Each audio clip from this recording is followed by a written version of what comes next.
बंजारन बहू। काका, मैं तो फुलवा को जानता भी नहीं, फिर माँ मेरे बारे में झूठ क्यों कह रही है? अरे बेटा, तुम कितने भोले हो, तुम्हें कुछ भी नहीं पता। तुम्हारे पिता अपनी सारी संपत्ति तुम्हारे नाम करके गए हैं। तुम्हारी माँ नहीं चाहती कि ये संपत्ति तुम्हें मिले, इसलिए उन्होंने तुम्हारी अनपढ़ लड़की से शादी करवाई ताकि तुम्हारी तरह वो भी अपने हक के लिए आवाज ना उठा सके। सुखराम काका, मैं क्या करूं, आप ही बताओ। माँ के सामने आते ही मेरे हाथ पैर कांपने लगते हैं। मैं माँ को कुछ भी नहीं कह पाता। वे दोनों बात कर ही रहे थे कि अचानक कमला वहां आ गई। कमला को देखकर दोनों घबरा गए। तुम दोनों फिर कभी बातें कर लेना, अभी फेरों का समय हो गया है, चलो जल्दी आओ। इस तरह फुलवा और वैभव की शादी हो गई। अगले दिन कमला ने फुलवा को बुलाया और उसे नसीहत देने लगी। देख बंजारन, तुझे मैंने अपनी बहू बना तो लिया है, लेकिन तुझे इस घर में आँख कान मुंह बंद करके रहना होगा। घर का काम कर और अपने पति से मतलब रख, समझी? कमला का ऐसा रवैया फुलवा को बिल्कुल समझ में नहीं आया। उसने वैभव से इस बारे में बात की। सुनिए ना, माँ जी ने जिस तरह मुझसे बात की मुझे अच्छा नहीं लगा। शादी से पहले तो वो मुझसे बहुत अच्छे से बात कर रही थी, लेकिन शादी के बाद उन्हें क्या हो गया? तुम ज्यादा मत सोचो, जैसा माँ कहती है वैसा ही करो। ये कहकर वैभव वहां से चला गया। अगले दिन वैभव को घर के नौकरों की तरह काम करता देख फुलवा को बहुत हैरानी हुई। फुलवा ने इस बारे में सुखराम काका से बात की तो सुखराम काका ने फुलवा को सारी बात बता दी। अब फुलवा को समझ में आ गया कि उसकी सास ने एक बंजारन को बहू क्यों बनाया। एक दिन वैभव घर का काम कर रहा था, तभी उससे कांच की प्लेट टूट गई। किसने गिराई ये कांच की प्लेट? वैभव को वहां खड़ा देख कमला ने छड़ी से उसे मारना शुरू कर दिया। उसके पैर में कांच चुभ गया और खून बहने लगा, लेकिन फिर भी कमला उसे मारे जा रही थी। ये देखकर फुलवा ने कमला के हाथ से छड़ी छीन ली और तोड़कर फेंक दी। बंजारन, तेरी इतनी हिम्मत, तूने मेरे हाथ से छड़ी छीनी? कमला फुलवा को थप्पड़ मारने ही वाली थी कि फुलवा उसका हाथ पकड़ लेती है। ओ सस माँ, मैंने मॉम की गुड़िया ना समझ लियो। बंजारन हो बंजारन, ईंट का जवाब पत्थर से देना जानती हूँ। आज के बाद मेरे या वैभव जी के ऊपर हाथ उठाने की सोचियो भी ना, समझी ससु माँ? ये कहकर फुलवा वैभव को लेकर वहां से चली गई। उसने वैभव के पैर पर पट्टी बांधी, उसके आंसू पोंछे। वैभव ने पहली बार किसी के दिल में अपने लिए इतना प्यार महसूस किया। अब फुलवा वैभव का हर काम में हाथ बटाती, उसका बहुत ख्याल रखती। इस तरह दोनों बहुत ज्यादा नजदीक आ गए।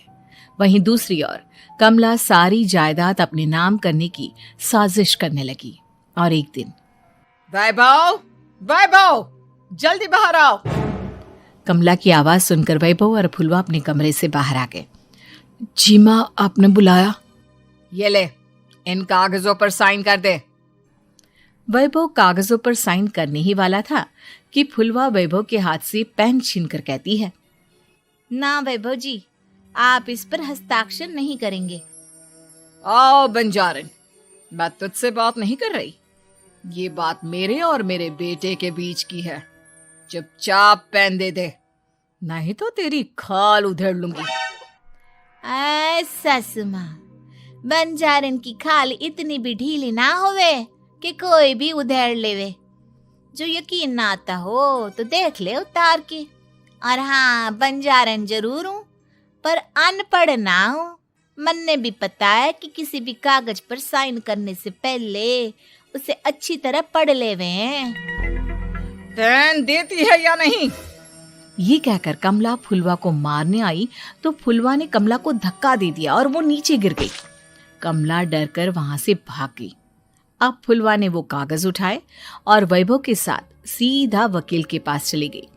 वकील ने वो कागज देखे और फुलवा को बताया, वैभव के पिता की सारी जायदाद और संपत्ति वैभव के नाम है, लेकिन वैभव की सौतेली माँ इस संपत्ति को अपने नाम कराना चाहती है, इसलिए इन कागजों पर वो साइन करा रही थी।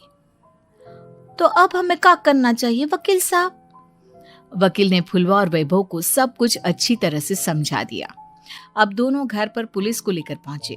कमला पुलिस को देखकर घबरा गई। पुलिस ने कहा, आपके नाम की कंप्लेंट हुई है, आपको हमारे साथ थाने चलना होगा। कंप्लेंट? कैसे कंप्लेंट? आप अपने सौतेले बेटे पर बहुत अत्याचार करती हो, धोखे से सारी जायदाद अपने नाम करा रही थी।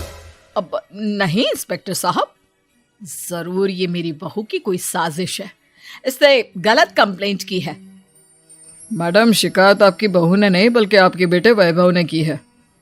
कमला वैभव का नाम सुनकर दंग रह गई।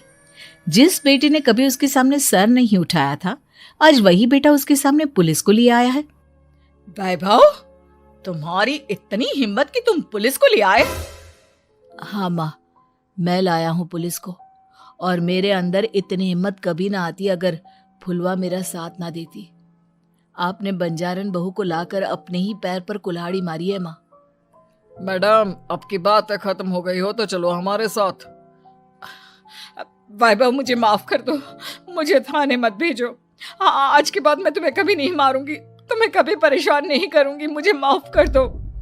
वैभव अपनी कंप्लेंट वापस ले लेता है और पुलिस वहां से चली जाती है। वैभव अपनी सौतेली माँ से कहता है, मैंने पुलिस को वापस तो भेज दिया है, लेकिन मैं आपको माफ नहीं कर सकता। आपने बचपन से आज तक कभी मेरे सर पर हाथ नहीं रखा, हमेशा मुझे मारती रही, नौकरों की तरह बर्ताव करती रही। आप इस घर में नहीं रह सकती, चली जाइए यहां से। कमला घर छोड़कर चली गई और सड़क किनारे खड़ी होकर सोचने लगी, काश मैंने वैभव को माँ की तरह प्यार किया होता तो आज मैं इस तरह से बेसहारा ना हो जाती।